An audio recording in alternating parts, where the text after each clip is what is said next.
पहले आशीषा ने हमको कॉल्स बताई हैं ब्रोकिंग हाउसेस की, उसमें पीआई इंडस्ट्रीज उनकी पहली कॉल थी। जेफरीज की रिपोर्ट है।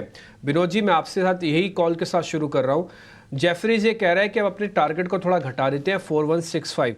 स्ट्रक्चरली टेक्निकली तो वैसे शेयर ठीक है, पुल बैक का एक शेयर है, लेकिन उन्होंने अपने टारगेट थोड़ा कम किया और वे कह रहे हैं कि आगे चल के जो वीकनेस है ना इनके नंबर्स में, ये क्वार्टर 4 में भी जाएगी।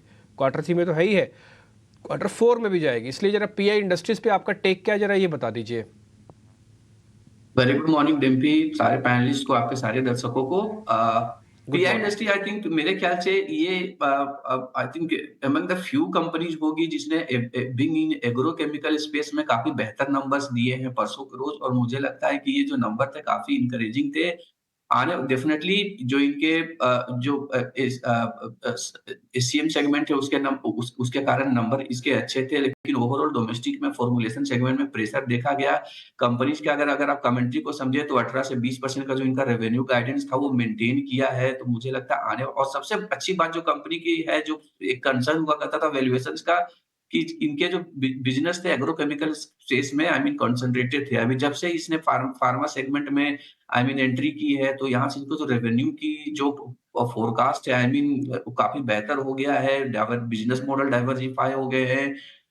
तो मुझे लगता है आने वाले समय में कंपनी का परफॉर्मेंस काफी बेहतर होगा। हमें ये नहीं भूलना चाहिए कि इसका बैलेंस शीट में अभी भी लगभग 3,500 करोड़ का ऊपर में कैश बैलेंस है, जो इनऑर्गेनिक और ऑर्गेनिक अपॉर्चुनिटी किसी भी प्रकार को होगा तो मुझे लगता है वो कंपनी अभी भी परस्यू कर सकता है। तो ग्रोथ का किसी हिसाब से मुझे कोई कंसर्न नहीं लग रहा है। वैल्यूएशन का पर्सपेक्टिव में देखें तो ऊपर से स्टॉक करेक्ट हुआ है। अभी के स्टॉक नंबर पे अगर मैं देखूं तो स्टॉक लगभग 23 से 24 टाइम FY 26 के अर्निंग्स पे ट्रेड करता है। तो मुझे ये रीजनेबल वैल्यूएशन लगता है। मुझे लगता है वैल्यूएशन री-रेटिंग की गुंजाइश काफ़ी है, क्योंकि ये एग्रोकेमिकल प्लस फार्मा स्पेस में अगर के हिसाब से देखें तो मुझे लगता है 24 का मल्टीपल है, ठीक-ठाक है। मैं लॉन्ग टर्म के हिसाब से मुझे लगता है स्टॉक देखना चाहिए। हमारा नज़रिया पॉजिटिव होगा इस स्टॉक के ऊपर।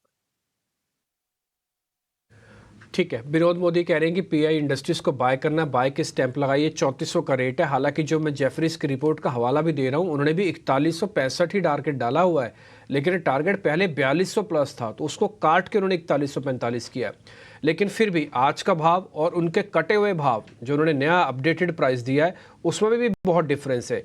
विनोद मोदी ने थोड़ा रैशनल आपको समझा दिया। पीआई इंडस्ट्रीज बाय कॉल करके आपको चलना है।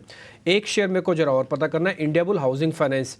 ये किरण मैं आपके पास आ रहा हूँ पता करने के लिए। इसका ना राइट इशू आज कंप्लीट हो रहा है, आज बंद हो जाएगा। इन्होंने डिस्काउंट डाला था 25 रुपये का, 25% का इनफैक्ट।